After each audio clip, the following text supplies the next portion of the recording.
At LinkedIn, we know hiring is a big deal for your small business. Sometimes it can feel a little overwhelming. LinkedIn uses data that you can't find anywhere else to give you the best candidates, all so you can feel confident you're hiring the best person for the job. And even a little hiring bliss. See why 86% of small businesses who post a job on LinkedIn get a qualified candidate within a day. Post a job for free at linkedin.com/achieve. LinkedIn, your next great hire is here. Enter the Sol system and find the horrors within. 2025 is the 10th anniversary of Shadows over Sol, an award-winning sci-fi horror tabletop RPG where you and your team venture into the hungry void of outer space. You'll explore derelict spaceships, make deals with shady corporations, and try to survive the indescribable horrors encroaching on your every move. Enter an expansive world of mystery, intrigue, and horror in the Sol system, 400 years in the future, with detailed breakdowns of everything between Mercury and the Oort cloud, and in future updates, places as far away as the Alpha Centauri system. Explore game modes and modules with genres like survival, investigative, and action horror, and make use of rules like the Tree-Phase action system or the Dying Gasp death rules that let you keep fighting as your wounds increase and you struggle ever closer to your doom. With multiple GM options available, you'll never run out of ways to bring terror to your tables.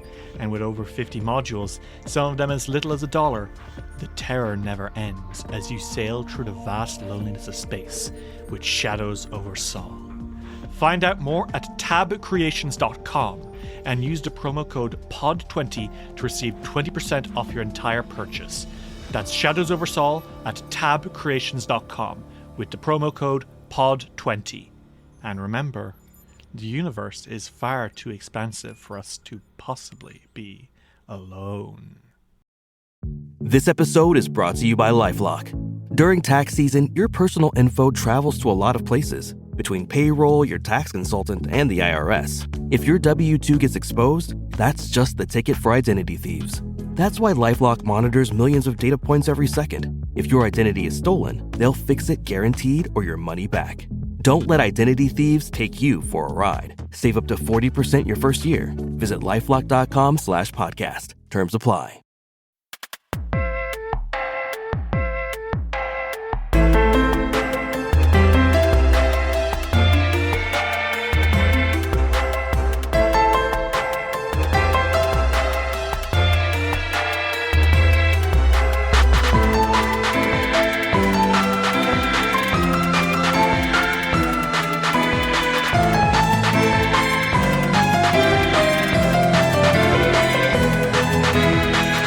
Hello everyone, and welcome to Dice or Roll, the Queerest Pathfinder Podcast on the planet, where we ask the hard questions like, what's the worst way to die on Golarion?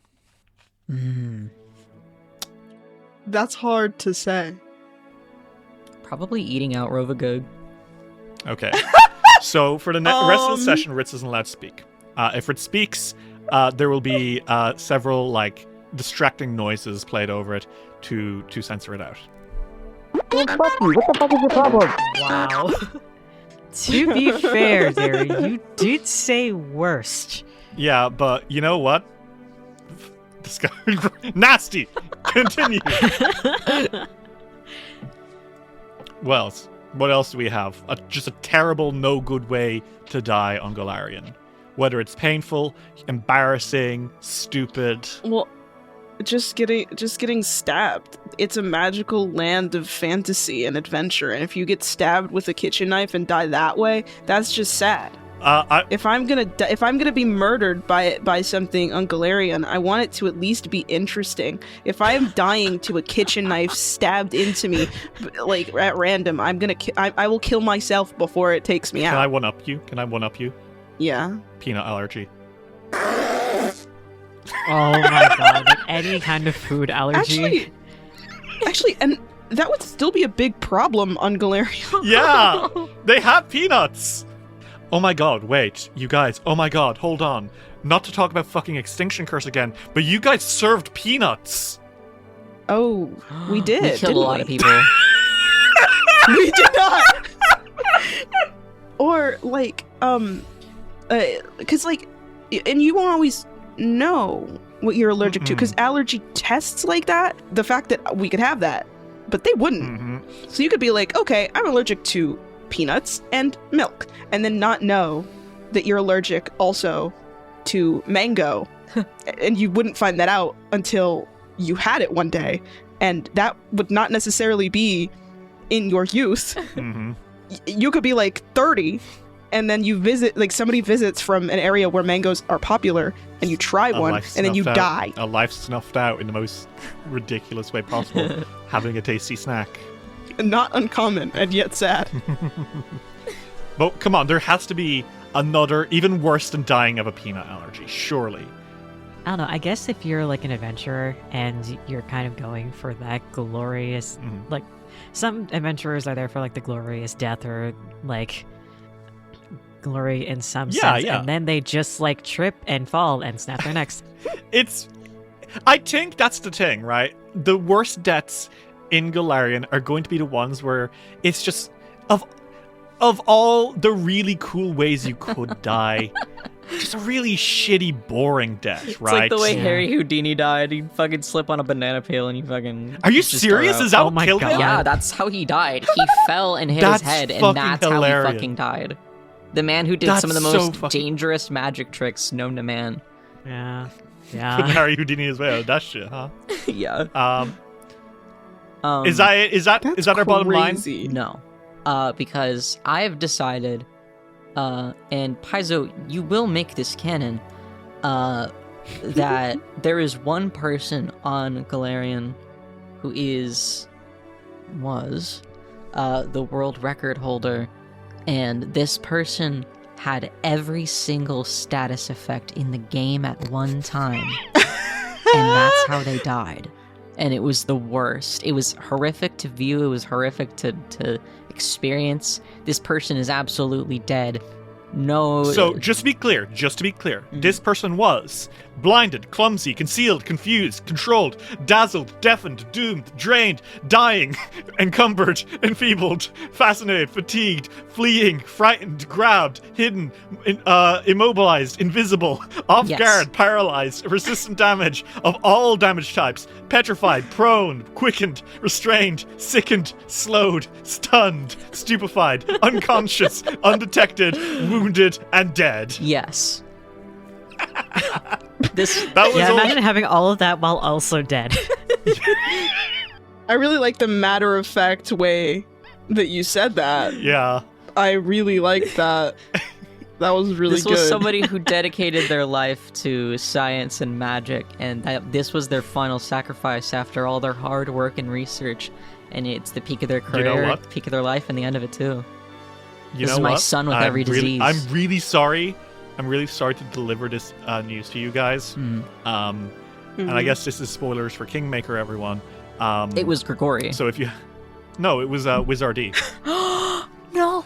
That Wizardy, beloved Dice Roll Kingmaker NPC, died from every status effect in May of 2023. He went out the way he lived. A fucking legend. It's what he would have wanted. It's what he would have wanted. Anyway.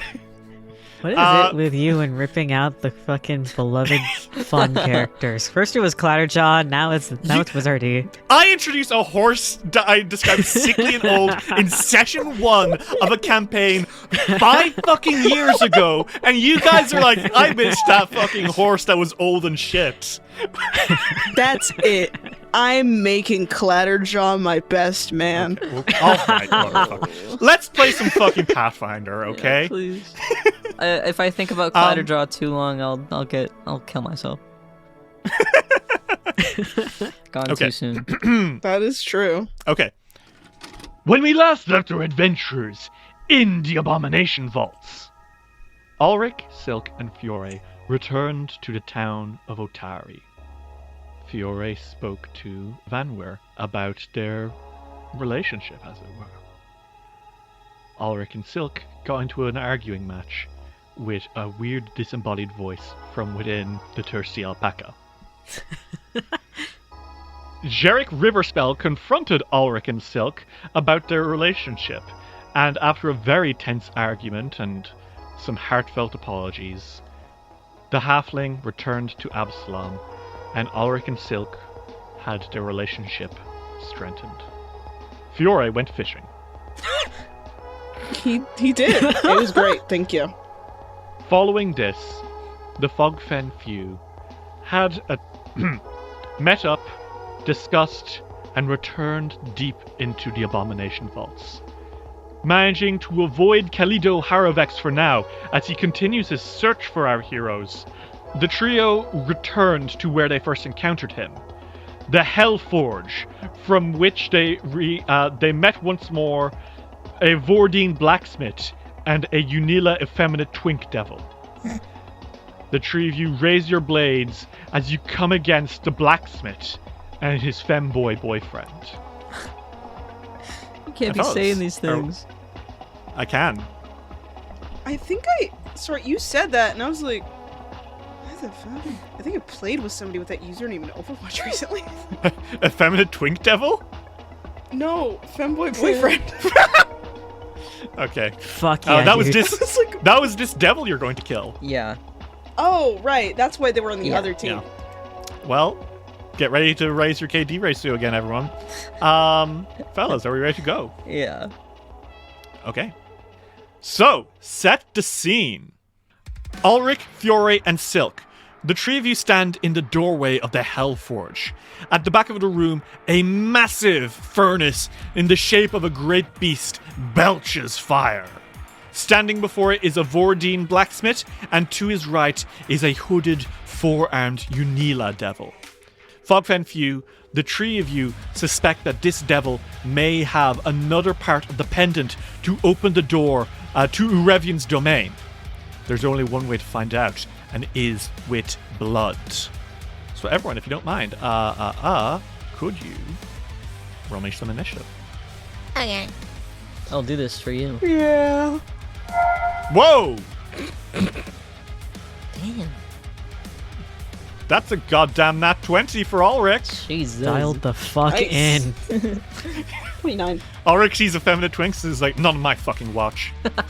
Sees an effeminate twink and says, destroy. There can only be one! One. That's crazy. Okay, well, Ulrich, it is your turn. You look around, your eyes darting between the Vordine and the Unila as the two of them come towards you out, weapons drawn. What do you do? First is going to be Rallying Anthem. Okay. Then I will Harmonize. Okay. I have 4 actions because it's a nat 20, right? That's right. That is correct. Then Fortissimo Composition, Courageous Anthem. Woo. Okay. All in one go, bitch. Okay, fuck yeah. All right. Holy shit. So, do you have to make a performance check for that? Is that how it works? Yes. Okay. Well, make me a performance check. Let's see how it turns out. And you will still have an action at the end of this, by the way. Oh, 19. A 19, unfortunately, is not going to do it. Okay, so... You can hero point it if you like, but otherwise, you don't spend the focus point you need to cast a spell. If that's the case, then I'm not going to use the hero point. I think I'll just do the Courageous Anthem. Okay. And you still have one action left, because Fortissimo Composition is a free action. Oh. Sick. I'm gonna smack the dude in front of me with the battle loot. Okay. Describe how this flow of actions looks as you do hit him. You do hit him because of your Courageous Anthem. You would have missed otherwise. Okay. So, I think at first it starts with like Ulrich playing the lute for the Rallying Anthem. Then he starts singing, tries to... The way that the Fortissimo Composition works when he's singing, I think, is like there are sound waves coming out from his mouth. Very cool. And it doesn't seem to be like affecting them, so instead he just opts to, again, with a discordant, like very fitting discordant note, takes the loot and basically uppercuts the guy in front of him with it. Jesus. Okay. And when it's contacted, because I think because Courageous Anthem was the thing that clinched the hit, there's like a little sound boom. It's not enough to like blow anybody back, but it's enough to like see at least. You smack this Vordine in the chin, and he goes as he kind of stumbles back a little bit. Roll me that damage first off. 11 damage. Very nice. You smack him. He stumbles back. He seems to take quite a bit less than what you would have expected. He might have some sort of resistance. Resistances. And as you do, Unila to his side looks at us. Keep an eye out, babe. You don't want to get hurt too badly. Gross. Ew. And Ulrich, is that your turn? That's Ulrich's turn, yeah. Okay. Well, the Unila is now jumping you, Ulrich, unfortunately. You see this weird little freak kind of like flash step towards you. And oh my god. Well, what he does is he's going to first off stab you. And that is going to be a 38 to hit, Ulrich. Is a crit. Crit, isn't it? Yeah. Retributive strike. Retributive strike. Well, make me that attack roll. Oh my god. 21. 21 would be a crit fail if it were not for Ulrich's song. Well, okay. Let's all be glad that at the very least, I have lowered the damage that you'll be taking. That is 21 damage to you, Ulrich, instead of 32 damage. Okay. I think it's like Fiore parries the weapon from a vital spot. Yeah, it still hurts, but it does not, knock out half your HP in one go. The Unila then looks at you, Fiore, and kind of like squints. It is then going to, you see from beneath its hood, grin a little bit. And it conjures something in its hand. Okay. A very small something. A little ball of fire, one might say. And then it throws it on the floor and casts Fireball, which totally envelops everyone here. Like the entire room is suddenly full of fire. Everyone make me a reflex save. Right. That makes sense for them because they have the... Success for Ulrich. Failure for Fiore. Success for Silk. Woo! That is going to be 29 damage. Which, for what it's worth, the Vordine and the Unila are both immune to this damage. I actually take 24. Oh, okay, yeah, you have some resistance to fire. That's nice. Meanwhile, Ulrich and Silk, you will both take half. So that's 14 damage to Ulrich and to Silk as the Unila drops that fireball on the floor and just fucking explodes everyone. And as the flames flicker down, it and the Vordine are kind of like grinning a little bit. And the Unila says, "What do you think, babe? Pretty cool, no?" And the Vordine just lets out a roar as he's going to attack Fiore now. Fiore, it's your turn. Okay. There's a lot of bad things happening. A Vordine is trying to kill you, and it's being flirted with by the Unila. I think Fiore is going to focus on the Unila. I think he thinks that he is a threat. Mm-hmm. Obviously, both of them are a threat, but he looks like a threat. Okay. So I think he's going to smite the Unila. Okay. And then attack. Mm-hmm. Whoa! Oh! Oh no! Bad news for Derry. That is a nat 20. You get a crit card. And oh god, these things are weak to holy damage, and you got a silver sword. Fiore, how do you smite this guy? I think that he saw the fireball dissipates and coming down, because it's hard to see through fire because it's fire. like the fire dissipates and the Unila is like, I assume that he looks like cocky, and then he looks up and there is a sword coming straight down on him. Oh my god. Hey, do you want to know the crit card you rolled? Yeah. Missing digits. Oh. You slash, and the Unila jumps back and goes, and then it looks down at its hand, and it has lost how many fingers? 3 of its fingers, baby! God. Oh my god! It is clumsy 1, and the Unila lets out a shriek, and the Vordine turns around looking and says, "You monster! You'll pay for what you've done!" Hey, Fiore.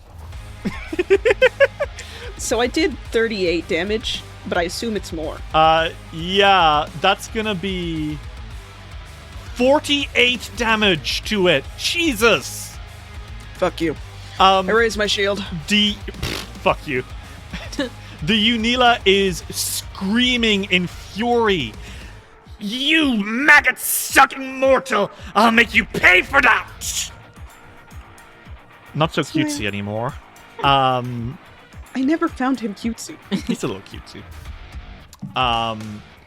It's going to be the Vordine's turn now. The Vordine is fucking furious at you, Fiore. He takes a step to reposition himself to be behind Unila, and then stabs through the Unila with his trident to use the Trident of Dis. That's not this shit again. It's the Trident of D-I-S, not T-H-I-S. I know. So that is going to be 20 Fiore against you. That is a crit fail. Oh, shit. Well, he tries... You put me on the devil floor. Yeah, I did put you on the devil floor with your character that specifically hates devils. What happens here? Oh, no! The crit fumble card I pulled was... Sorry! You hit an adjacent ally. In his anger, he does not angle the Trident of Dis right, and he stabs into the Unila, who lets out a roaring scream of fury. Fiore looks at Ulrich like, what the fuck? And that's going to be... Well, only 10 damage because he resists some of it, but it was going to be 20 damage. The Unila shrieks out again and says, "And you're no better, you shrimp-dick fuck!" And the Vordine's like, Good gods. He looks around nervously, and he tries again. Oh, fuck me. There's no fucking way I just got 2 Bruh. There's no fucking way. I'm sorry. That's crazy. Oh, God. Stuck. Your weapon is lodged into a nearby surface. No. It's impaled in Unila. It won't come out. This isn't like a gory wound. The Trident of Dis is very much so like a metaphysical thing. But it gets like... the shadow trident gets stuck, right? And Unila is shrieking in anger and whipping around to face the Vordine now. So that's not good. Silk, it's your turn. Uh-oh. That's a fun turn. Silk sits down and watches all that. This is delightful. Silk takes out the popcorn. Yeah, honestly. I spent my entire time, my entire turn going, oh. It's that one Vine where somebody walks out and goes, and they like flip out like one of those like the unfoldable chairs, sets it down and sits down. It's that exactly. Oh, please. That's so funny. I think Silk is going to kind of slide through the door a little bit past Ulrich, so he's in the room. And he is going to target the Vordine and cast Hydraulic Push. Okay. And he kind of he kind of wants to knock him back onto the counter so he is away from his fucking weapon. Okay. And so if he wants it back, he has to like use an action to go back. So I need... Oh no, this is an attack. I don't need to save. Yeah, you make a spell attack roll here. You fucking super soaker him with your gun. Do. It's gonna be 28. That is a hit. Roll me that damage. Okay, well, it's gonna be 3d6 bludgeoning. and he's going to be knocked back 5 feet. Okay. Right into the furnace, actually. Yeah. He takes no fire damage from it, but you do knock him tumbling backwards into the giant moth-shaped furnace, and he lets it out as he stumbles. And the fucking Unila says, "You can't even fucking do anything right." What a mess you two are. You shut your mouth, elf! Hey, Ulrich. Shit. Shit. What do? You got 3 actions. This is messy. Being in a relationship for 500 years with someone you don't even like that much does to a motherfucker. Anyway. We can unpack that one later. Since Ulrich has 2 things that he has to, he has 2 compositions he has to refresh. I think Ulrich is going to cast Sure Strike. Okay. Then double tap the Unila. Okay, go for it. First roll. You know what? So, the first roll was a critical fail. Yeah. The second roll is a nat goddamn 20. What's your fucking critical hit card? Knockback. You pushed him 1d4 times 5 feet away? That's going to be... Holy shit, you knocked him 20 feet away, Ulrich. With this home run strike. I'll allow this to because I know you were looking to hit him twice. Yeah. I will allow this to refresh both of them. Oh. Okay. So, roll me that damage, and what direction are you knocking him? I think Ulrich is going, like, towards the either diagonally towards the counter or, like, straight to the, to Fiore's right. Well, if he went diagonal towards the counter, he would smash into the wall. Whenever you hit a wall, I like to do fall damage for it if you're, like, knocked that way. Mm-hmm. He was knocked 15 feet, so he'd be taking 7 extra damage. Ah, okay. On top so of the damage you do anyway, so roll me that damage. Ta-da. That's 31 damage total, dude. Yeah. Holy shit. Well, again, he seems to take a little bit less than you would have liked, but... Yeah. You know, it is what... Wait, hold on.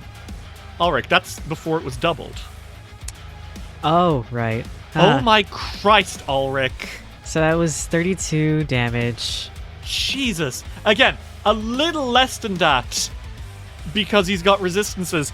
But that's a total of 37 damage as you fucking home run him with a lute into the wall. He smashes into a crafting bench.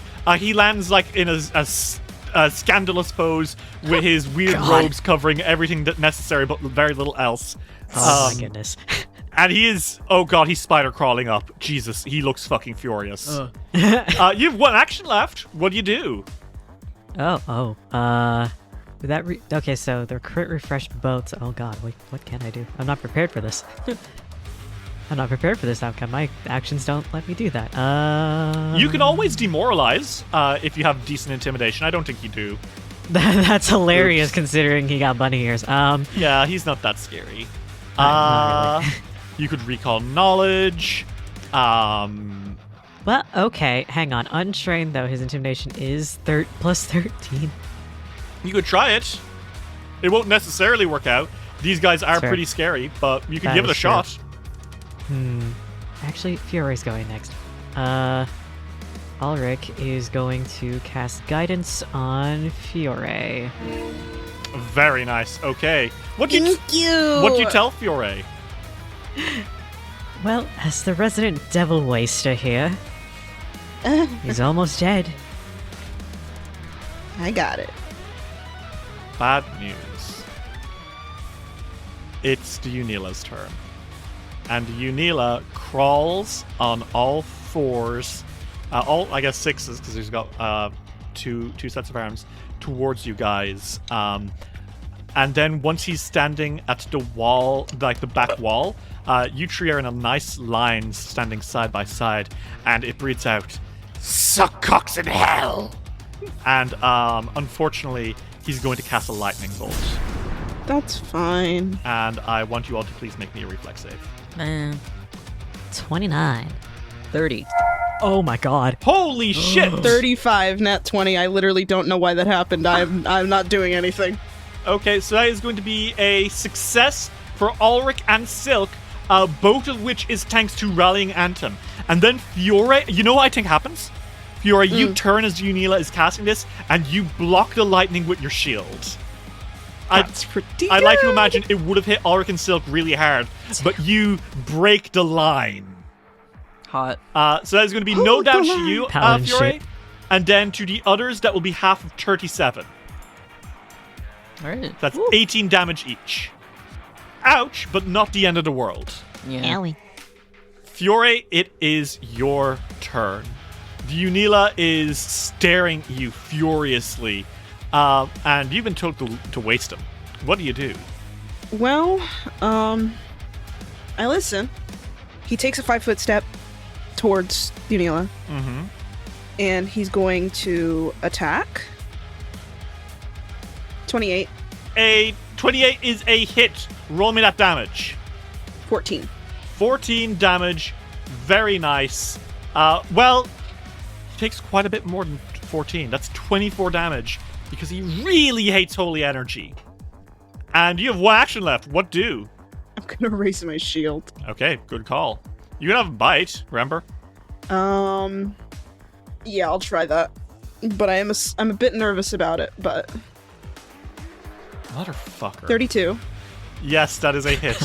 Roll me that damage. The lion shield roars as it lurches forward, and... 19. This one I don't think is silver, at least.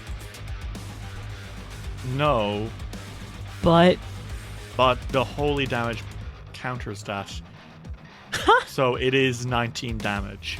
And Unila looks like it's barely holding on. It is now the Vordine's turn. He clambers out of the fucking... he clambers out of the Hellforge, snarls, and says, "Look what you bastards have done! You've ruined a perfectly happy marriage!" And he is then going to pull out a whip, and he's gonna whip at Ulrich. From across the room, he goes for a... Holy shit, no, that is a nat 20. Can I use Retributive Strike? Yes, and you do have your gauntlet bow, so you could shoot him. Yes. That would be very helpful for poor sweet Ulrich, because that's going to be... I may or may not be Ulrich, going I'm down. so sorry. 32 damage. Hey. 25. That is a hit. Roll me that damage. 7. It's more than 7. Oh, no, it's not, because it's not silver attack. Yeah, it's it's fine. But that is Ulrich going to be... Oh, Ulrich. The whip cracks across you, and you fall back, and you are prone, and you are unconscious. And because the thing that brought you to 0 HP was a critical hit, you are not just dying 1, you are dying 2.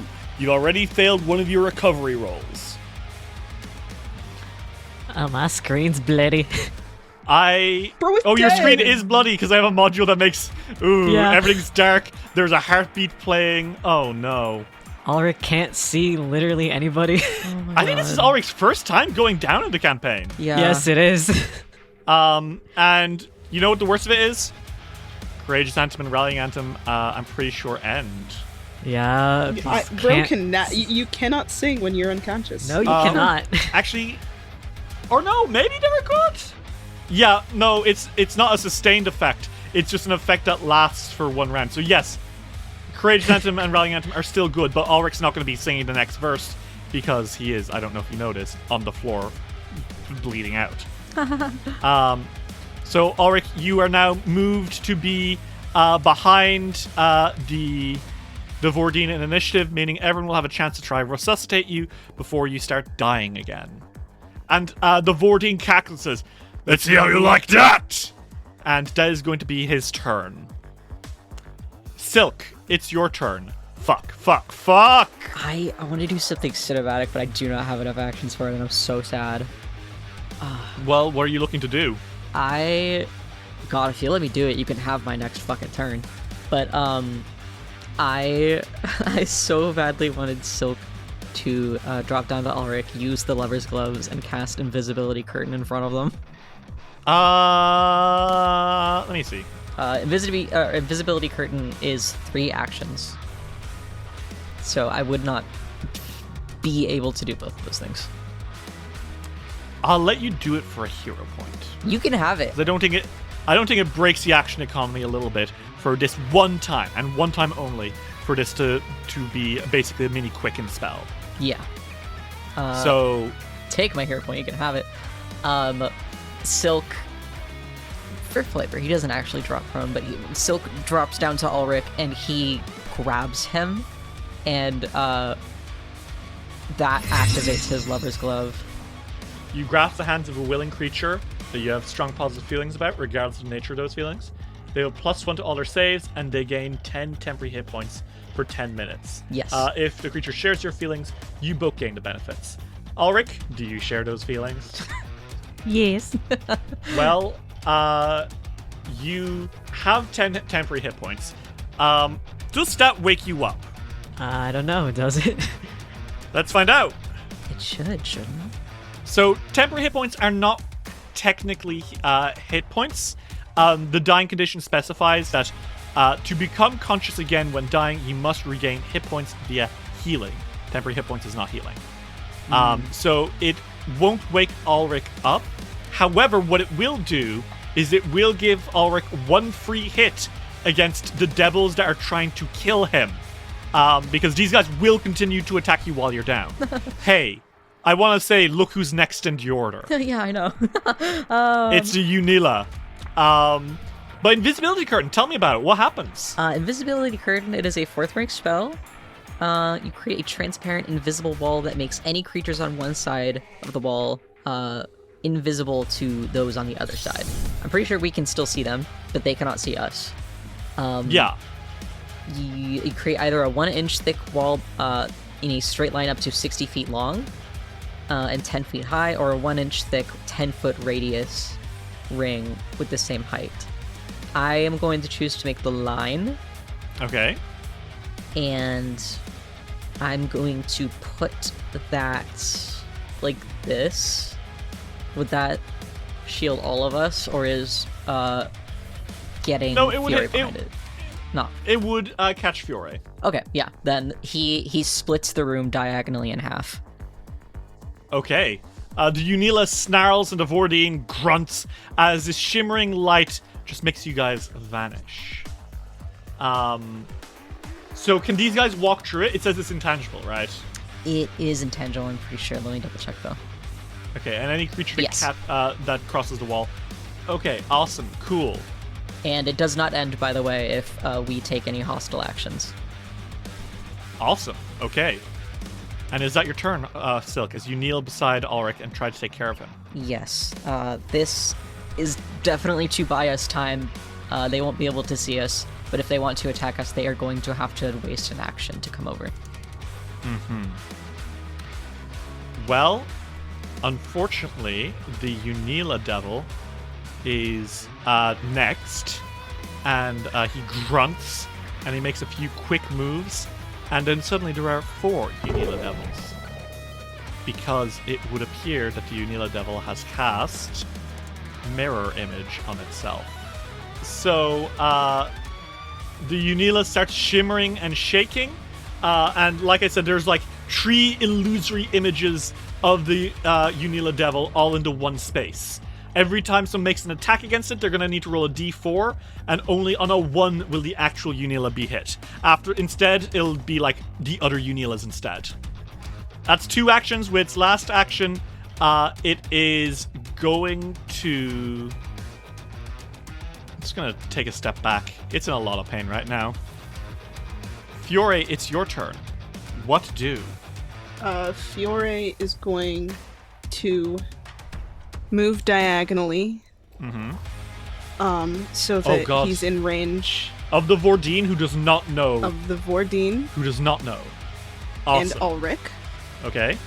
And then he's going to cast Lay on Hands on Ulrich. Okay. So that's going to be how much HP back to Ulrich immediately? 24. Okay. Ulrich, everything I can see. Everything hurts. You have dropped all your equipment. And you are on the floor. But you're alive, and that's nice. Smile. Silk's above him, teary-eyed, holding his fucking hand. Ulrich, very bleary-eyed, just goes,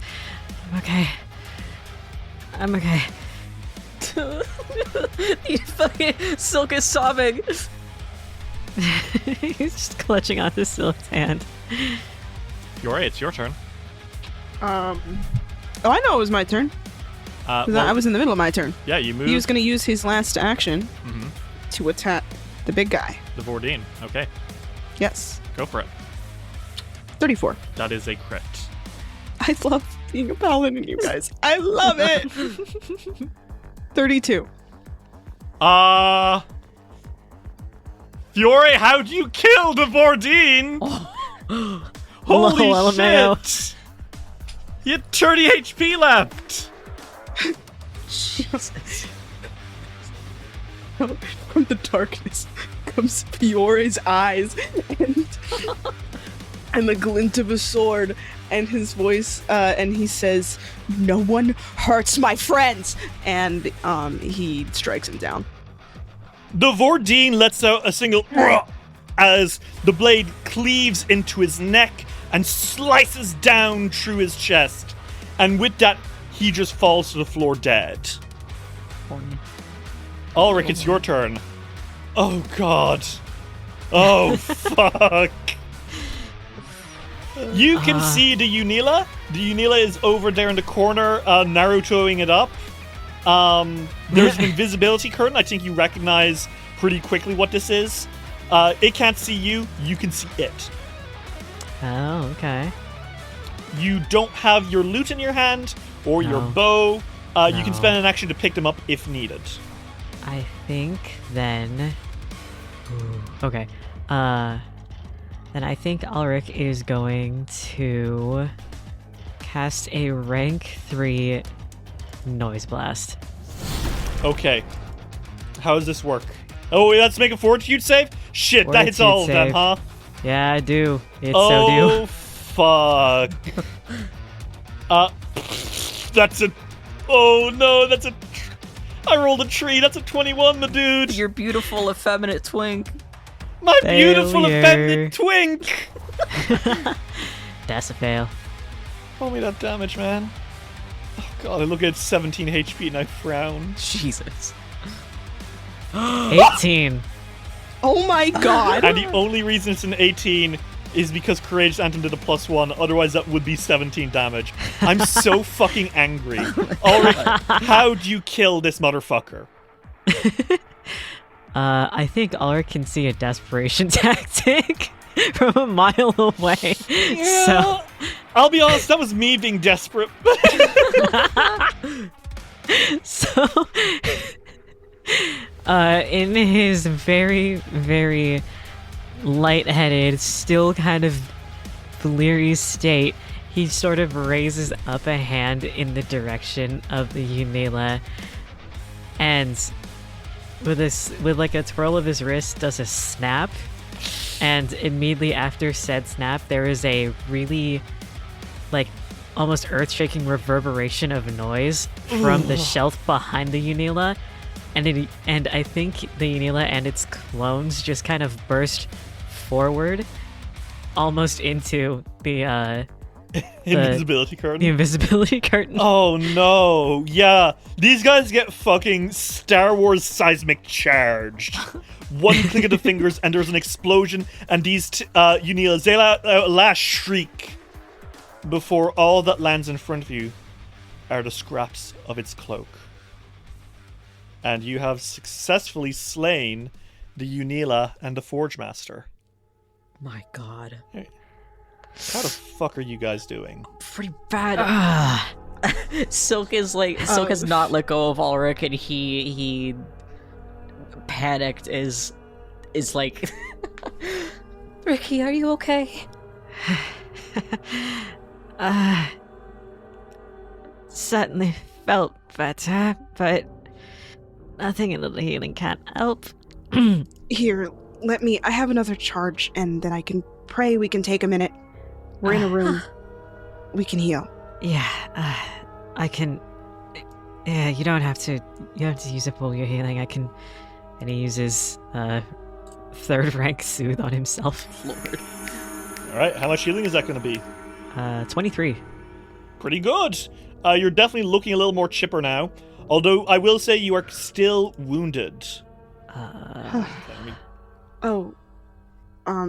If you're healing, then I'm gonna look for. Okay. Yeah. And we'll keep healing afterwards, because, Yeah, I mean, we should do what we can. Yeah, we should get that amulet.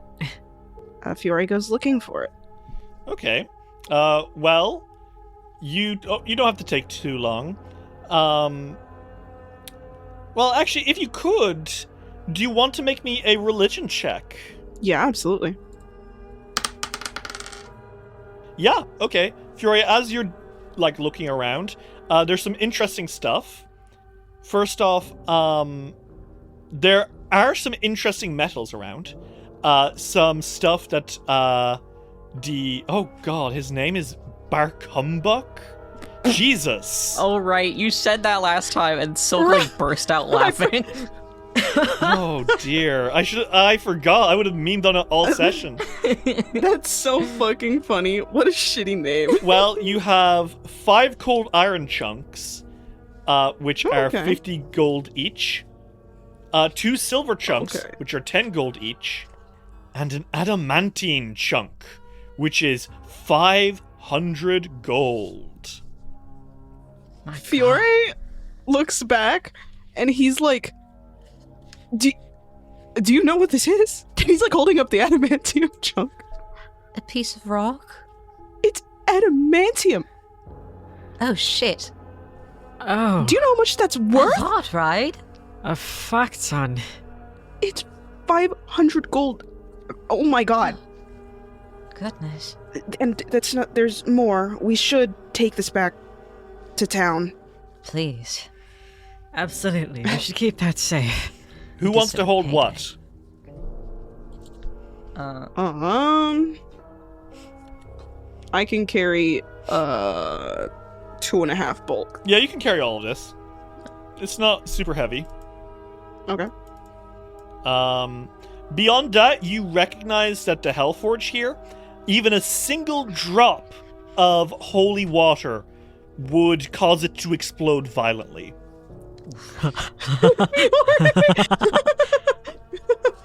Fiore takes a step away from it. Jesus. He's like, I feel like me being close to that's a bad idea.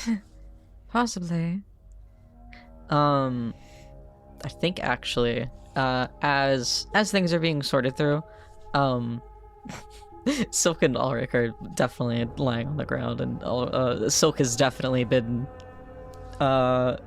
doting on him. He's pulled them into his lap, and he, out of his bag, he grabs something and he says, "I bought this for you a while back, but I haven't really gotten the chance to bestow it upon you, but now is as good as a time as any." And he hands Ulrich healer's gel. Oh, incredibly useful. Thank you so much. And Ulrich takes it along with the bandages that he definitely has in his pockets and just starts bandaging himself. So let me give you the healer's gel, Ulrich. Healer's gel is a item which it is a catalyst. If you cast heal, it'll give an extra 5 temporary hit points to the target for 1 minute.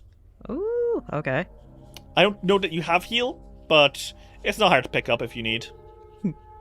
That's true. We also do have a church for Ulrich to learn from, so...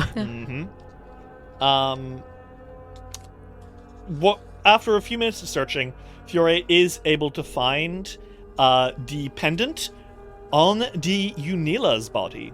Oh. Not Barkumbuk. I see.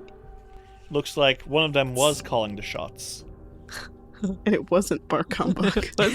Barkumbuk was not calling the shots. Not with that name. No.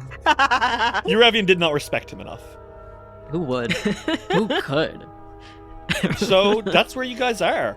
If you want to say you spend maybe like 20 minutes healing yourselves up, you guys can pretty quickly get back to full HP with a few medicine checks. Yeah. Yeah, let's fast forward through that. You guys are able to get up to full HP in a few minutes. Mm-hmm. Both through Fiore praying and you guys treating wounds. And also, something we sometimes kind of like gloss over, Ulrich is always carrying elixirs of life. Yeah. He does pass them to everyone, just like, here, take this. I made it last night. They really buffed this in the remaster, so you have like really good elixirs of life too. It's not Thank like the shitty God. level 1 ones anymore. It is the one closest to your level. Thank goodness. Very This nice. is fucking awesome. So, Ulrich, you always have at least 4 elixirs of life. I think you might have more later. And then ultimately, yeah, you guys are all in one piece, and you have 3 out of the 5 pendants needed. Now what? That leaves us with 2 more to find. Yep. And 3 in our possession. It's another step closer and more than halfway through, so hopefully these last 2 won't be much a pain in the arse. Oh, they will be. Up you go. And he helps Ulrich up. Don't scare me like that again. Believe me, I was not trying to.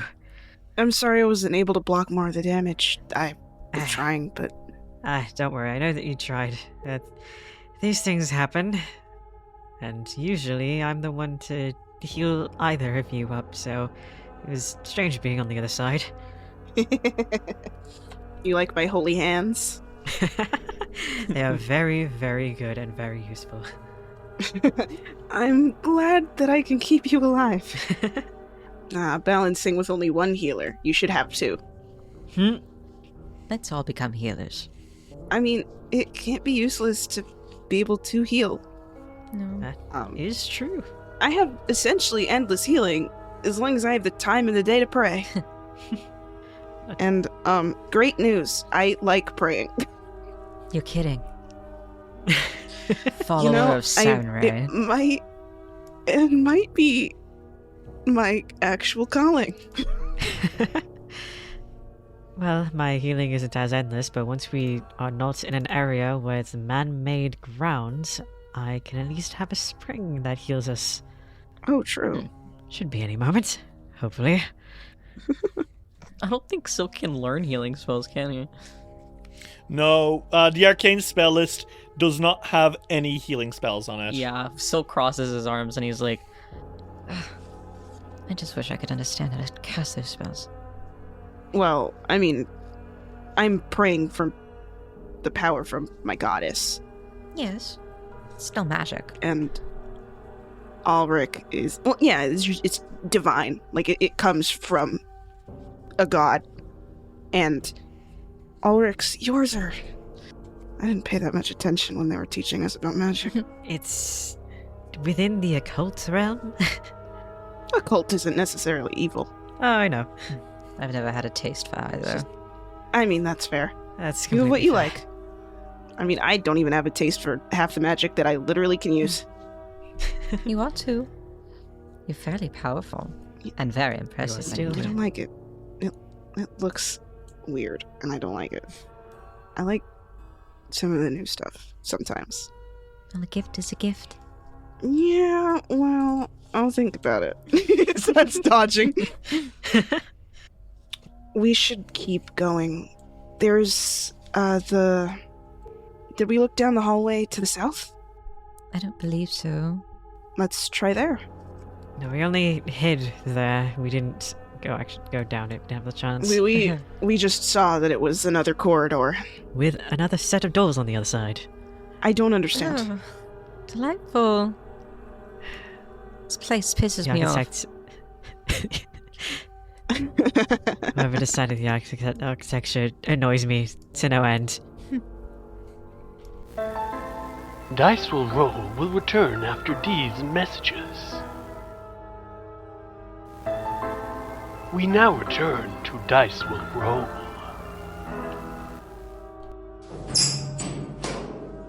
Corridor with double doors at the end. Ugh. Ridiculous. There's literally no reason. I just feel like it's a waste of space. It is. Fully. Waste of space, I resources. guess if you're gonna have a corridor or something, I don't know, put something up. It's ugly. Or even just have archways. It's a hall. It doesn't need doors. Stupid. I mean, one door is fine. I'm just kind of like... Borbo would like to remind you, Borbo pokes his head out, that this place was built with the intent of driving those who wander it mad. Well, I guess she did a good job of that. Our point still stands. This place is disgusting. It could be worse. Worse doesn't mean good. Yes, well, at least the devils keep this place kind of clean. Yeah? Clean does not an aesthetic make. I grew up in sewers. I know this, and I forgive you. Silk classist moments. I mean, yeah, he grew up pretty fucking rich. Fiora's like, Silk, shaking my head. He shakes his head. Do what you will. I'm gonna go play in the mud, and then I'm gonna give you a hug. I'll kill myself in front of you. Oh, God. You will do no such thing if I'm with you. Let's go through the door. 1 second. Give me just a second. Just a moment, you guys. Trust. I don't trust you. I don't know if I trust immediately after you say that. It's totally fine. Don't worry. I don't like the way you open said the door, that. And we're gonna finally meet our friend. Luna, hold me. Which friend? The one who's been writing the letters. Oh, fucking hilarious. Every day I dream of it. Same. Every day I'm literally like, will this be the session? Finally make his guest appearance. Please. If he's dead, I'm going to kill you. Like, if he's dead, Derry, know that you are living in this house with me. Okay. That's strike 3 on the beloved characters. All right. That you take away from us. It's probably fine. You can keep going, keep exploring. It's fine. The next room's probably fine. Very. Son of a Hellfire bitch. rages through the room, scorching it. Don't close the door on me. No, it's too late. Hellfire. Fuck you. Let's describe this. Open the doors. Oh, he opens one door. Nope, both doors. Come on. Enter Judge Claude Frollo. Fiore's eyebrows burn off. Hellfire. A raging inferno arises out of the a pentagram on the floor, burning into your skin. Everyone immediately this whole room is just filled with a giant fiery pentagram. I want all of you to please roll me initiative against this hazard. Initiative. You hear Fiora yell, "What the fuck?" Cannot be serious. To start, you all need to make me a will save. Okay. will save? Mm-hmm. 30. 31. Dave? Yo. 32. 31, 30, 31, 32. I literally did the sign of the cross before rolling that. Okay. Well, that is 3 successes. What happens is against the fiery hazard that's biting at you all. That is going to be you're all sickened 1 for 1 minute. So basically, the smell of sulfur, because brimstone, just shoots down your nostrils as you are inhaling raw hellfire. then it's going to be Silk's turn. Hey, Silk. What do you do? Jesus. I don't even know what the fuck I can do against this. Well, it is a hazard. Yeah. You could try to recall knowledge to figure out what the fuck it might be and what to do about it. Or you can leave and never come back to this place. I'll roll something. Would occult work? Yes, I think so. I like how I just had Silk say, I don't have a taste for occult. And he's a master in occultism. That's so fucking funny. Silk when he lies. Silk when he fucking is a liar. So you look at this thing, Silk, and you grimace, and you can see that this is a modified version of the Eternal Flame hazard. Usually these are swarming infernos that empower undead that walk through it. This particular version is suited for devils. To shut it down, you need to make religion checks to pray away the evil, or diplomacy to command the hellfire to stand down. Because devils, if nothing else, love a good command, right? Mm-hmm. I think he hates the way this feels against his face, so he's gonna, like, kind of turn and, like, cover it a little bit, and he tells Fiore, could you start praying at that thing? Yeah. And are you doing anything else, Silk, or are you calling it there? Do I know if this is, like, a proximity thing? Yes, it is definitely a proximity thing. Steps back 15 feet. Okay. Well, you won't be burned to death by its fire, which is good. Yeah. But you won't be able to, work with it, so... Ulrich, it is your turn. You know that to stop this thing, you can pray at it. Or, alternatively, you can try command it to stop. If you stay too close to it, you will get scorched with hellfire. So are those going to be diplomacy and religion checks respectively? Yes. I think Ulrich is going to diplome because his religion is not good at TM. Okay. 25. A 25 is not going to do it. Ulrich, you try to command this thing. Stop! In the name of all that is good, I command you to stop. And it's like, it just burns a little harder. And you're like, ugh. You can try again. You've got 3 actions. Ulrich can try one more time. Go for it. No. 21. 21, not going to do it. I think you're maybe like taking a step back as you say it this time because it really feels bad against you. Like that heat is nasty. Okay, next turn Ulrich is going to go backwards and goes, I guess I'm more bunny than celestial. Well, Fiore, it is your turn.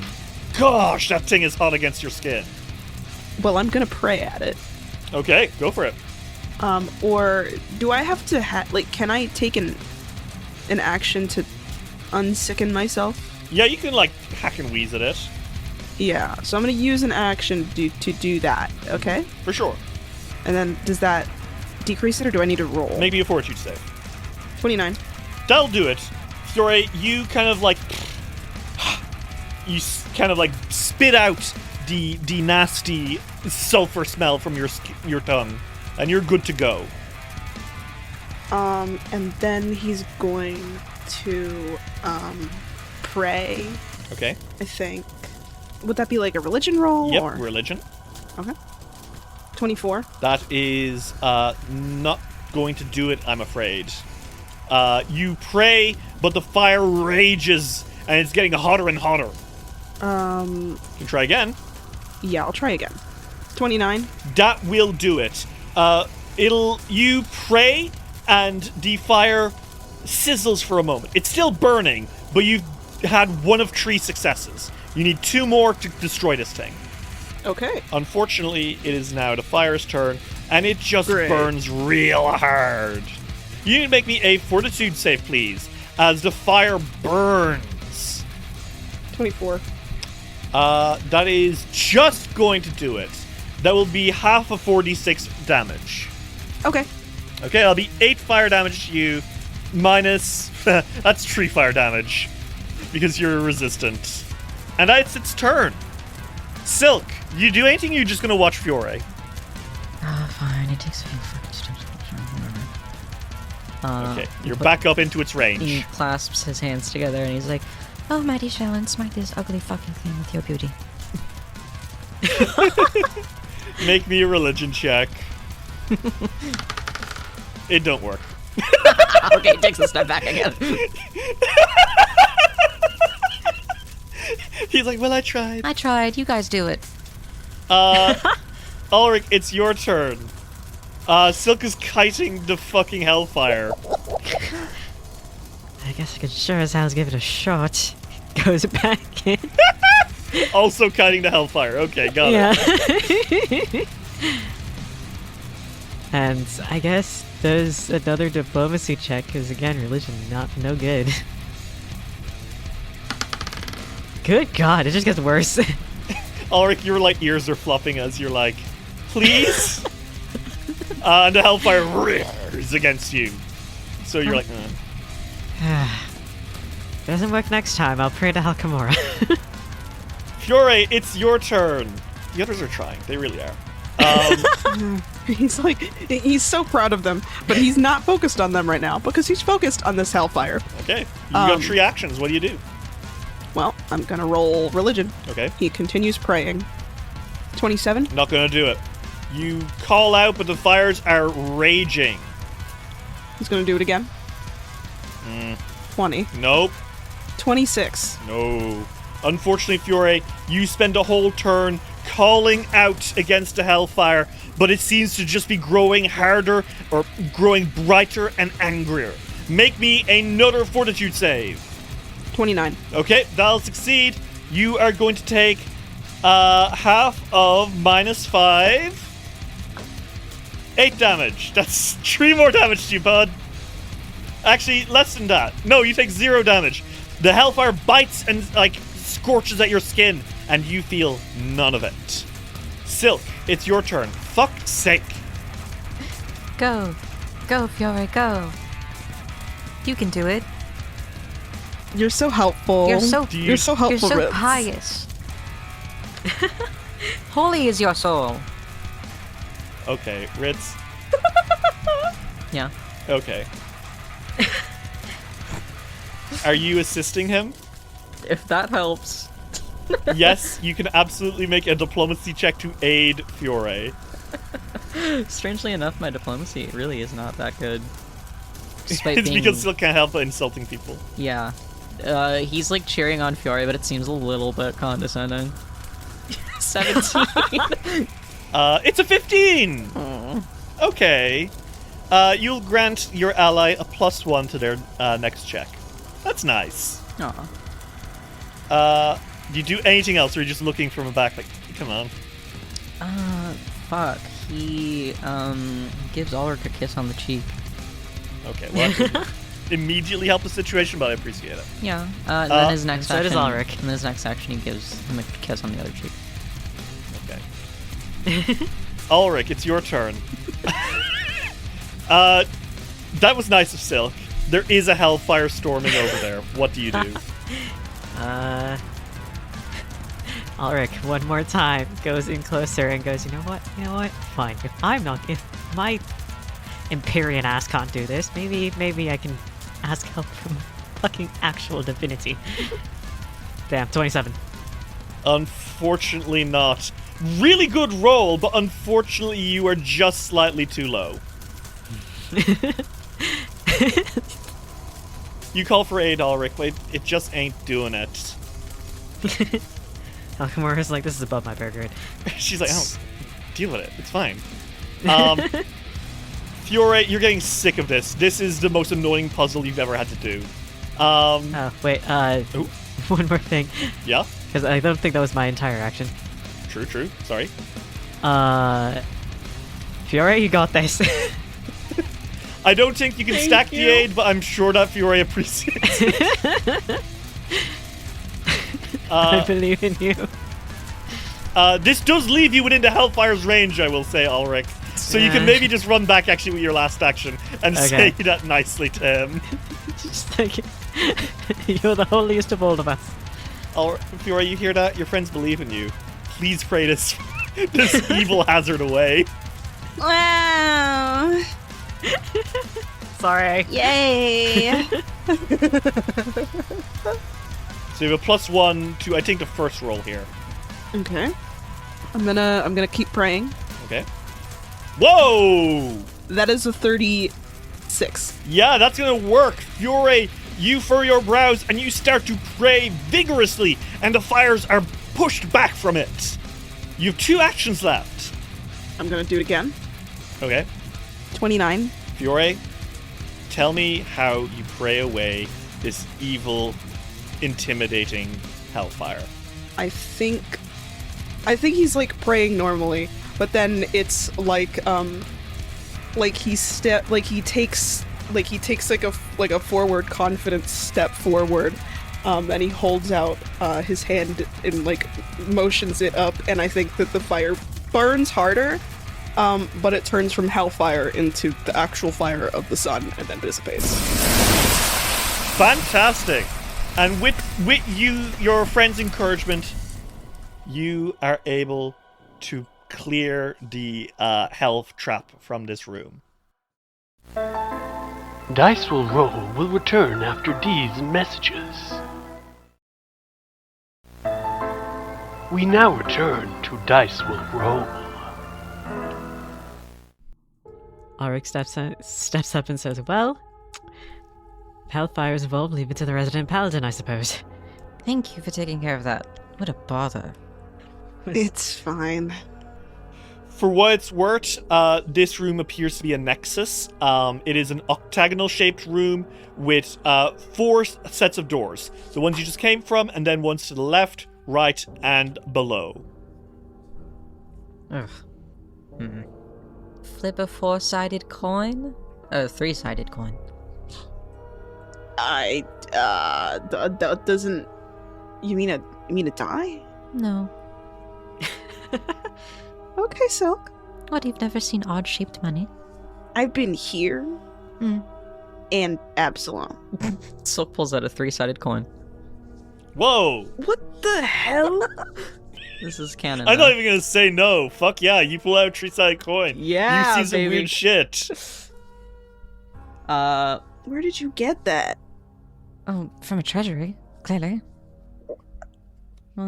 Ulrich blinks. Looks at Ulrich like, help me. Ulrich just shrugs like, I don't know. This one Rich down here. people. After he flips that 3-sided coin, and it lands on the second face. Oh, to the one to the south? Yeah, I can open that He one. puts his coin back Let's in his stick pouch. close to Ulrich. each other. Your ears perk.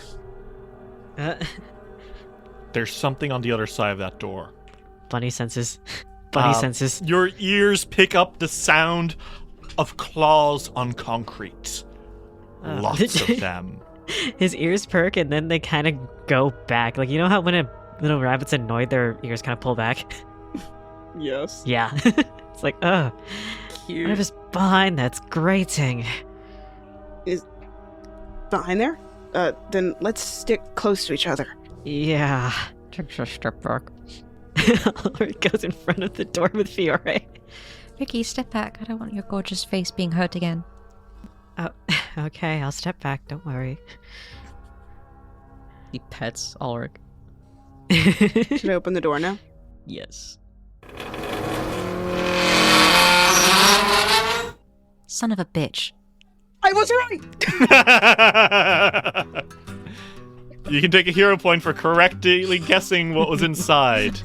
Oh, I've been waiting for these motherfuckers. I love kobolds. They're literally my favorite of like the sillier type of ancestries. I love them. They're so cute. So this room appears to be an old prison block. It seems to have been converted into a makeshift den, with several shoddy cots pushed into the cells and against the walls. The 3-cell doors have been chained open. Footlockers sit near each cot. And you see, indeed, staring out of the darkness and looking up at you with big golden eyes, are maybe a dozen kobolds.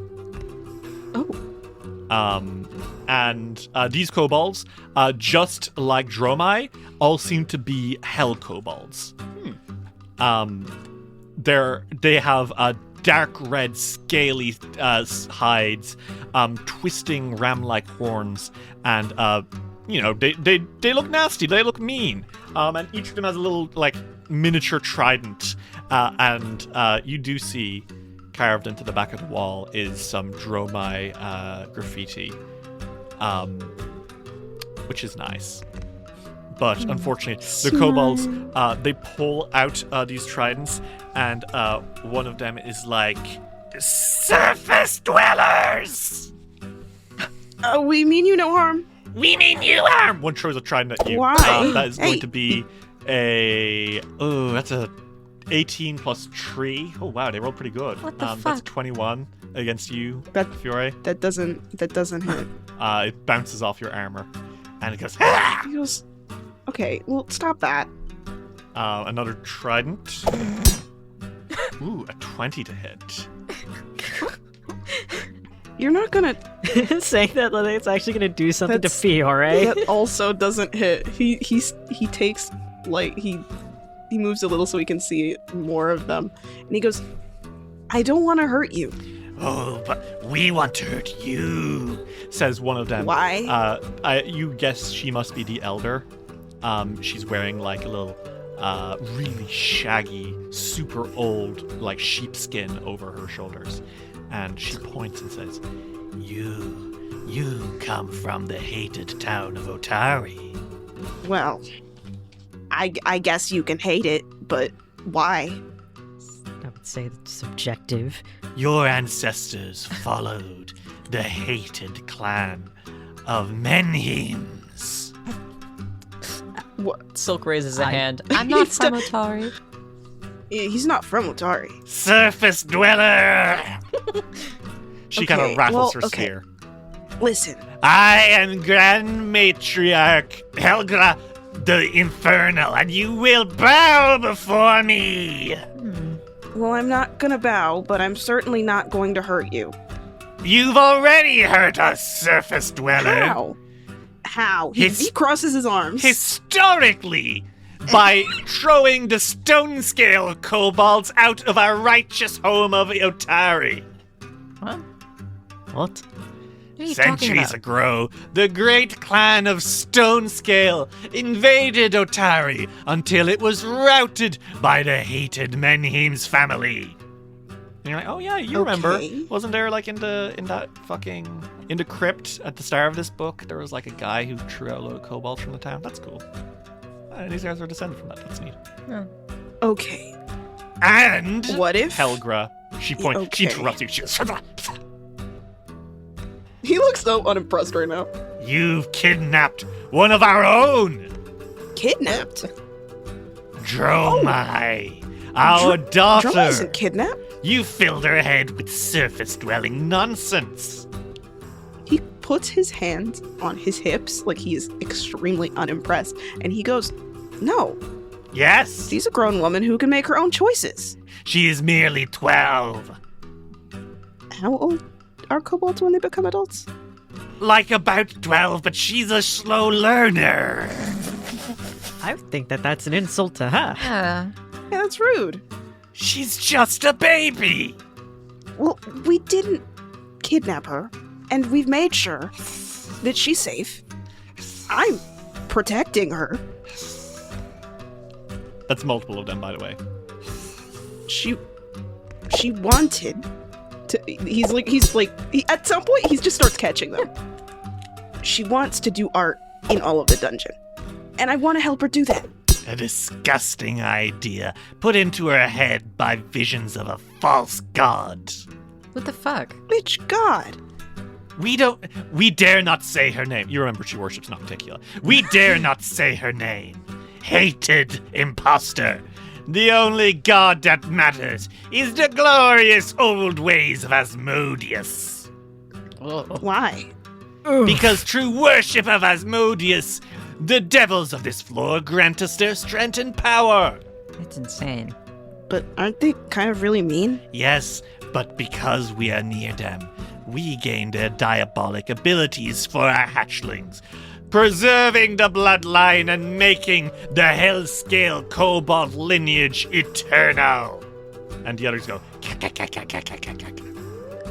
Isn't that just due to proximity and not worship? no, they'll kick us out if we don't. What the fuck do you know about us? I'm a scholar. I don't know. I don't study you in specific, but I'm learned. Okay. Helgra, the infernal grand matriarch of the Hellscale Kobolds, steps forward and she throws a rock at Fiore. That's going to be... he catches it. Well, hold on. Let's see. That's going to be a 15. He really, really catches it. He doesn't even flinch. He doesn't even blink. You will surrender, and you will bring us Dromai. And then we will bring you to Urevian, hated surface dweller. Is it Listen. worth convincing them? I want to. I know you want to, but some people are kind of a lost cause, and they seem a little bit stubborn for it. He gives him the face that he gives his parents when he wants something, and it's really intense, and he's got like big eyes. Pretty good. You're too devilishly handsome. Okay, fine, whatever. Yes. He looks at Ulrich, and the face that he gives Ulrich is extremely mischievous before he looks back at everybody else. Ulrich is like, you should teach me that. Oh, I will. Fiore is a good person. I didn't say that he's not willing to do things like that. Okay. Fiore is going to use a skill feat. Okay. He's going to use Diplomat's Caution. Okay, tell me about Diplomat's Caution. I specifically I get a +1 circumstance bonus to make an impression on creatures whose attitudes is indifferent or worse. So if they don't like me, I do better. Interesting. And then it goes, you can choose to double your circumstance bonus to this check by offering the target an exchange of some kind, allowing the target creature to negotiate stipulations, services, or other limitations of the term of the relationship with you and your allies, subject to DM discretion. If these terms are violated, the creature's attitude becomes unfriendly or worse, or worse by 1 step, whichever is worse. Okay. So how do you do this? Because like I said, Helgra the Infernal, Grand Matriarch of the Hellscale Kobolds, clearly thinks that you suck. Unfortunately, she's very quickly realizing she's not really strong enough to do anything about it. She's just fucking annoyed now. Fiore takes a step forward and he's like, listen, what do you guys want? Like, what do you really want? I don't mean just helping Urevian and the devils. What do you want? And Helgra snarls and she says, we don't want anything. And then one kobold in the back goes, well, I would like some cheese. Shush! We have no need for cheeses. We want you to leave. And we want you to surrender to Urevian first. And then die. Do you okay, well, dying is not an option. Do you like want better food? You? Oh shit! Not 20! Oh shit! Oh shit! Oh shit! Oh shit! Okay, would a 25 hit you, Fiore? No. So this one is... This one's a failure. A hit by -4 is actually crazy. Well, okay, so this is a hit. It just does not crit. So that's going to be... Fiore, you're going to take 3 damage for this, as the rock hits you kind of on the side of the head. And you're like, ah. Ow, don't do that. That's rude. I'm trying to negotiate with you. We need no negotiations from the hated Otarans. You understand that it is your fault we are forced to consort with devils. Do you want to live in Otari? We wish to rule Otari! Well, Otari is like we elect a mayor. It's democratic there. Like, it's not, like, there's no king. So you're saying that to be the rightful ruler of Otari, we must sway the people? Well, I mean, you certainly could try. Tell me more of this democratic. Yes. You can make me a diplomacy check now. I'm so powerful and awesome. Telling them about the democratic is the gift I will give you. So that's a +2 to this roll. 33. 33, critical success. Okay. Yeah, you've got fucking enraptured by the idea that somehow the Hellscale Kobolds could rule Otari again. Well, yeah. I vote whenever there's an election on the person that I want. Yeah, it's like everybody in the town comes together. What? And like there's like a piece of paper, and it's like it's a bit more complicated than this, but it's like, who do you want to be the mayor? And it'll have the choices between the people that wanted to run. Like, if I don't want to run, but it's like me or my friend, and he points at like Ulrich, and then you. I vote for the yellow one. She points at Ulrich. Okay, you would vote for the yellow one, and then you'd. I vote for you. You'd put a little X on that, and then I said I vote for you. Thank you. He looks genuinely shocked. He's like, thank you. And then you give it to the government, like our government, and they will count all the votes, and then whoever gets the most is the mayor for a time. What if this government lies? They wouldn't. There's multiple workers. Could never happen like that. No one would ever steal an election. It's a small. He's like they wouldn't do that. If they did that, that would be bad, and that would like. If somebody got elected through fake votes or something, we would stop them. Clearly. It's a tiny town. Topical. Anyway. Oh my god. That's going to go into content warnings. Lord. Not the content warnings. But hypothetically, Helgra. You could run. Rubs her chin. If you lived there. And, I mean, you can live there. Nobody in Otari, as long as you're not hurting anyone, because if you want to rule a town, you can't hurt anybody. Because you'd want to rule them, so you'd want them to like you. It would... hurting them would make them not want to vote for me in the election. Yes. But, like, I don't think people are against kobolds living in Otari. I'm sorry for what it's worth that you were kicked out. It is a sin most grave. We were run out of your wicked town for the crimes of being kobolds and for trying to sacrifice babies to Deha. Okay, well please don't ever do the sacrificing babies thing ever again. That's gonna make you really unpopular. And we need the popularity to win the vote. You need the popular vote. Yes. Yes, you need to understand the people and what they like, so you can get them on your side. Am I allowed assistance in the election? Well, I'm pretty sure that. If I had assistance, how? If I had a group of like-minded individuals, my clan, aiding me in spreading the word of my reign to come. I suppose that'd be a campaign team, right? Yeah, I think so. I don't really know as much about politics as I'd love to be able to tell you. No, but it won't work. It could. I mean, why not? I know a little bit about it. We are bound by Urevian's laws to stay here, servile to him and the devils. Well, we could stop him. No, that's against his laws. We can't rise up against them. It's okay. We're gonna kill him. Why would? Well, hey. Okay. We're supposed to interfere and aid him if he is in danger.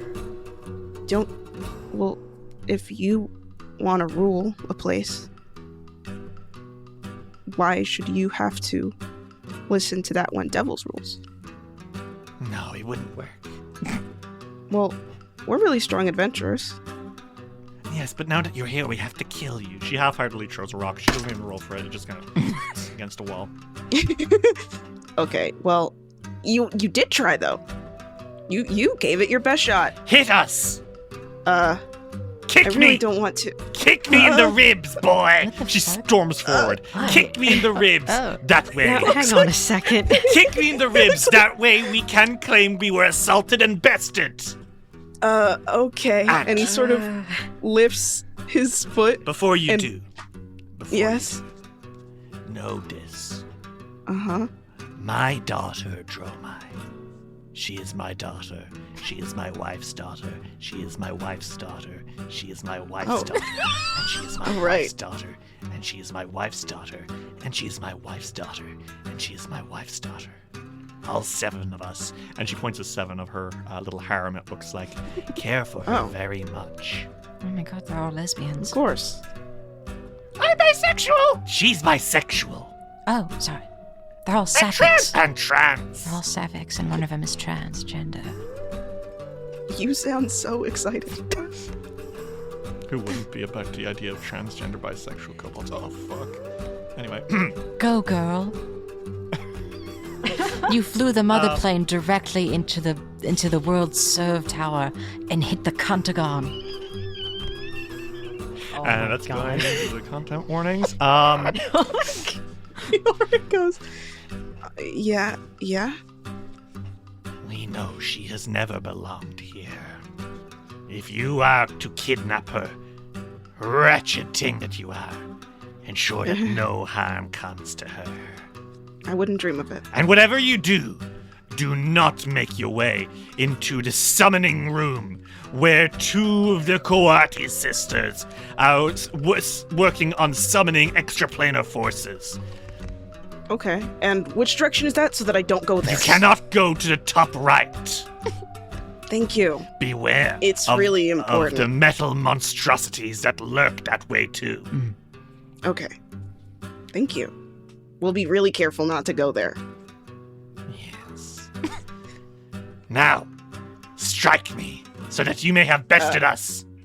And I will see you at the election paper. Okay. And he sort of lifts his foot, like his leg, and he kind of goes on her against her like torso. Can you make me a unarmed? God. Yeah, man. Can you make me an unarmed strike, please? You are so scared. I don't like this. What do you roll? I rolled a 22. It's a 37, my friend. Oh god. Roll me that damage. Crit. I don't want. Oh my god, I don't want it. Roll me the crit damage. Max damage, great. What? Are you fucking serious? That is 30 damage. Fiore, you kick her, and she goes, ah! And she fucking stumbles. Like, she drops across the room. She is I'm so sorry. KO, one shot, unconscious. Her friends, her wife goes, no! And her wife goes, no! And her wife goes, no! Like, and her wife goes, no! And her wife goes, no! And her wife goes, no! And her wife goes, no! And all 7 of them descend on her. Healing magic. And one waves staff says, hated surface dweller, flee this place. And don't go to the northeast. Remember? Okay. All right. Hi, guys. He's got his head in his hands. She's in the dead Peter Griffin pose. I didn't mean to hit her that hard. Goodness. I just wanted to tap her. Oh, you certainly tapped her out. Silk, what? I'm gonna kick your ass. You kicked her ass. What do you want me to say? You want me to lie to you? No. I won't sugarcoat it. My God, you ruined her. I was trying to tap her. Well. Anyways, I know where we need to go next, but we should probably look around this area first, just in case there's anything of interest. Treasure. Stuff like that. Well, it can't hurt. I'd love to hunt some more funds. As long as we don't run into other people that may or may not want to kill us and can't. Oh, you know. Let's try this one to the west. You'll never guess. Son of a bitch, dude. This time I'm really gonna do it. It's a very short... It is a 10-foot long corridor with a door at the end. This is fucking ridiculous. For why? this one is useless. Like, the other one at least was like, oh, well, it's the tunnel. Hello? This is terrible. Let's go through. Please. This would appear to be a long hallway stretching north to south, ending in a staircase at the southern end that branches left and right. It looks like this room maybe is a doorway that leads up to the arena, judging by the stairs at the end. They look like the same material as the arena from above. Oh. Another route to Master Cheerful. And you look at the prison cells here, and you're like, ooh. Oh, not everyone who found that arena was a willing gladiator, huh? Oh, God. He makes a face. Well, let's not go to the arena, but there is a couple doors here. We can go through. North or the one right next to the... Let's go the north. door we just came through. Okay. That is a cell. It's an empty cell. There's nothing in the door to the north. Gross. Sorry, man. I hate this place. I'm gonna open this next door. That is a cell with a person. Oh my God, there's a person in there. He looks like startled. He's like, It is a Cambion.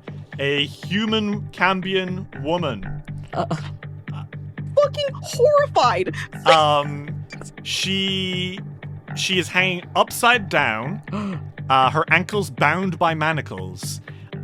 There is rope gagging her mouth, and she looks extremely weak and ill from poor treatment and neglect. Yeah. Guys, I need help getting her down right Goodness. Yep. Mm-hmm. Fury's like, can one or both of you kind of like go to catch her? Because I can get her down from here, but I just... I promise you we're gonna help you. Yeah, I got it. And Ulrich goes to make sure that she doesn't hit the ground too hard.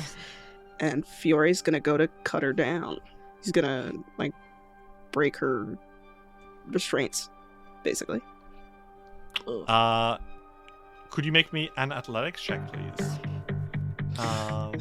Sorry, I see a possibly nice NPC, and I become like really excited in like an autistic way. That didn't work. A 17, I don't think is not gonna do it. You like struggle with the manacles, and this Cambion, she flicks her eyes to you and goes, I'm sorry, listen, I'm trying. He's gonna do it again. Literally what? You got the same roll. She's like trashing a little bit. I'm trying. Oh. Woo. I swear to God, if that had rolled another 2, I'd have gotten up and left. I rolled a 34. Fiora, you rip those manacles like off easily. I think you even grab her before she drops with a 34. That's crazy. Okay, hold on. And then he goes. I assume she's gagged, so he takes that out. Yeah. Fuck me! You didn't take the gag out first. I'm sorry. I didn't know how long you were hanging upside down, and that's really dangerous. Months, I think. I need water really badly. Yes. Oh my God, yeah. He like goes into his bag and he pulls out food and water. Okay, sit down. I have healing magic. You eat and drink, and I will heal you. And he goes into his bag and he pulls out his water skin and then also food. Okay. Can you make me a medicine check to see if you're able to take care of her? Yeah. 23. That is just a DC. Hey, on a crit fail, she would die. That's actually fucking crazy. That's evil. Can you imagine if she just like, you were handing her water and she just looked up at you and went limp? My Holy God. shit. So you guys kind of take a second, exchanging looks as this Cambion, she brings that water to her lips and she like chugs it down, like it's spilling down her lips and onto her chest, and then she like starts gnawing into those rations as hard as she can. It's messy. She looks like she's a dog eating food for the first time in weeks, you know. Like, I think she almost, like, chokes on it for a second, wiping her mouth and sighing in relief as she drains that water in, like, a few seconds. And she stumbles to her feet, and she's like, who the hell are you people? Adventurers? What kind of crazed adventurer comes to a place like this? 3 idiots. You're not wrong. 3 people trying to stop the... What are you, bounty hunters? Okay, no. I'm a paladin. I'm Sarenrae. I'm not... I've met champions that do bounty hunting. He makes a face at that, and he's like, that sounds irritating. Yeah, you're telling me. She is, for what it's worth, a fairly pretty woman. She's a very different color. She's not red at all. She looks more... She's got human skin tone, but it's a little bit, she is, like, dark tanned skin, but there's, like, a slightly red-pink undertone to it. Her hair is, like, blood red, and her eyes, no pupils, no iris, just sickly yellow scleras. She has, ram horns and, very, like, angular eyebrows. Her hair kind of, like, comes down shoulder length. And she kind of, like, squints and says, why are you actually here? Because I don't believe for a second that you just randomly stumbled into the Abomination vaults. Well, we didn't randomly stumble. We've been exploring the vaults for a while. I'm Fiore Sunchaser. Okay. She looks at the rest of you. Ulrich Revra. Silk Witchhelm, nice to meet you. Of the Absalonian witch helms? Oh, you're familiar. Yes, actually, wow. Are you from there? Yeah, she says, eyes narrowing a little bit. Well, we're from the town nearby, Otari. And she's still, like, nibbling on some bread. She'd actually be eating Fiore's lunch. Oh. What's Fiore's lunch? It is, probably, like, it's probably a couple meat pies. Like, baked, like, home-baked ones. Oh. She's fucking devouring that shit. And she kind of wipes her mouth and says, so you didn't come here for the jobs? There are jobs? Look, I'm a job doer. I do jobs for people. They give me money. I'd heard that there was a pretty big job going around here. You know, my backstreet connections hooked me up with some guy here called Urevian. Figured he was some big shot wizard hiding in a dungeon or something. Him.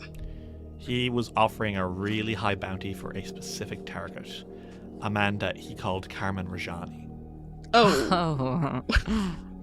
Him. Yeah, well, this Urevian guy was willing to pay a fortune for him, so... Well, I was going to get him. That Carmen bastard's a real slick son of a bitch. Long story short, he left me alone on a leaky boat in the middle of the inner sea after he hustled me out of my armor. Carmen?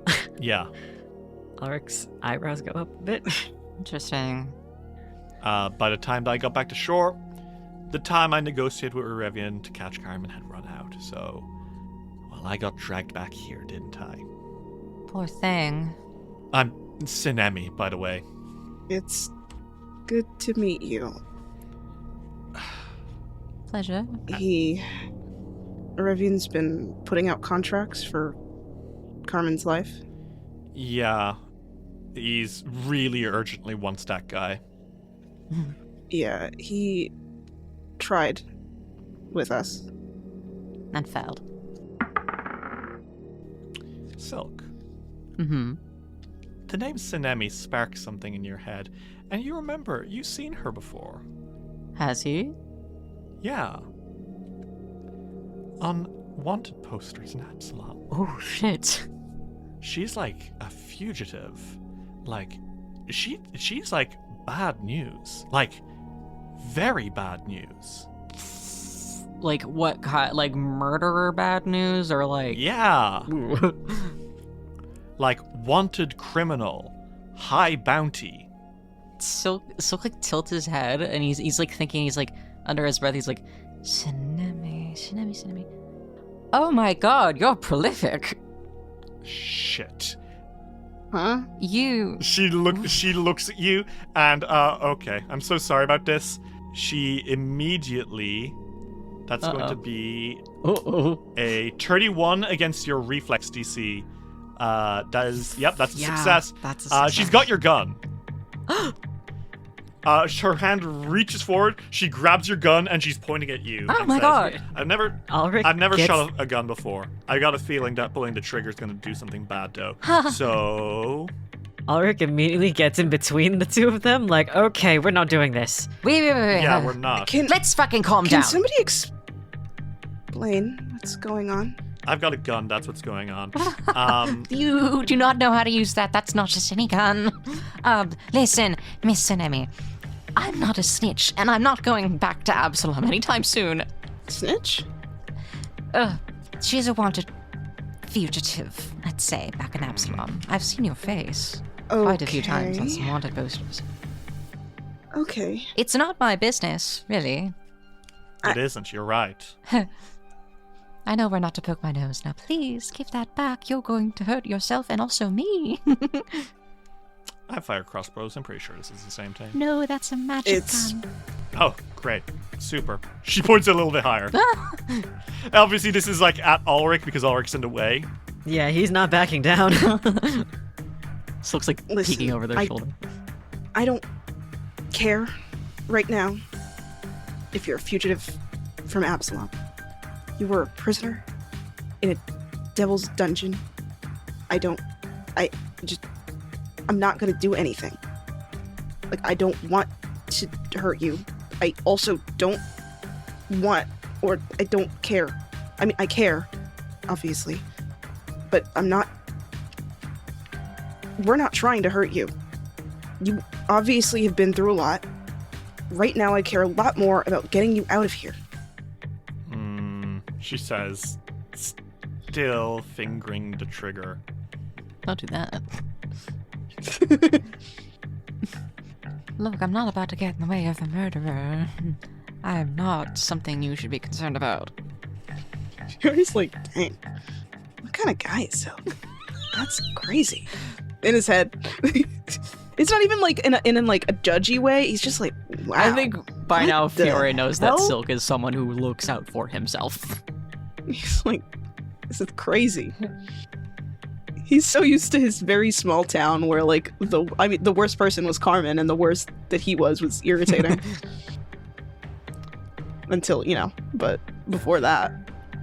Here's what's gonna happen. I'm gonna leave. I think I know the way out. Yeah. And I'm taking this gun. No, you're not. Okay, you really can't. She points the gun a little bit higher at Ulrich again. I'm going to need some security. Give me a minute. Trade the gun for a crossbow. How about that? I'm better with a crossbow. Darling. Give me the crossbow. Give it back. Give me the crossbow first. Wait. Pretty sure Ulrich still had this crossbow. Yeah, you have your crossbow. Yeah, so... You give her the crossbow, she's like, cool, dual wielding. I'm just fucking... And she drops the gun to the floor. Ulrich almost, flared his eyes for a second. Careful with that! And he fucking picks it up. Okay, now move slightly out of the way so I can get my way out of here. Do you really need that? Yes, because I'm going to get out of here, actually. And there are monsters in this dungeon. I don't know if you've noticed that. Yeah, we've killed quite a few of them. Okay, but not all of them. No. There's literally every chance at the moment I leave this room, a monster's going to jump out and go, "Oh ho ho, traveler, you shouldn't have come here. I'm going to eat your soul." Ugh. Okay, well, how about I give you a bomb and some gold? A bomb's going to get used once. You are difficult.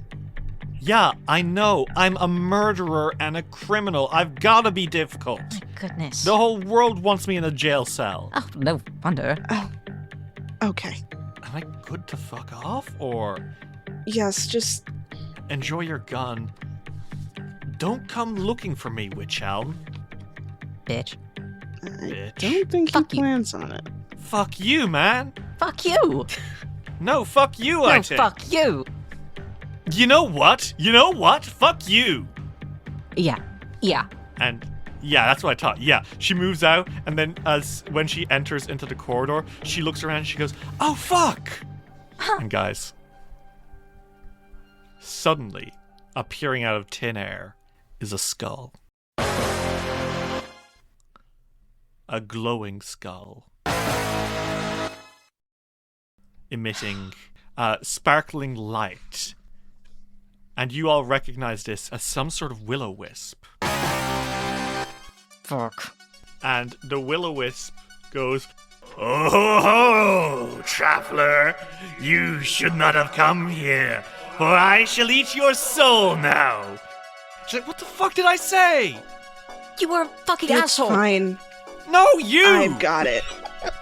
I'll handle it. And he pulls out his sword. She kind of spits to the side and says, "No, fuck this thing. I hate it. Fucking Vecnir. Stupid ass fucking motherfucking Vecnir. I'm helping." She points her crossbow. And the four of you face down against this will-o-wisp, this weird...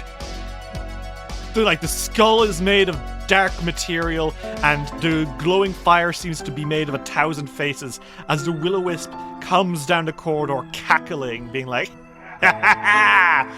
Doom comes to you, Fogfen Few!"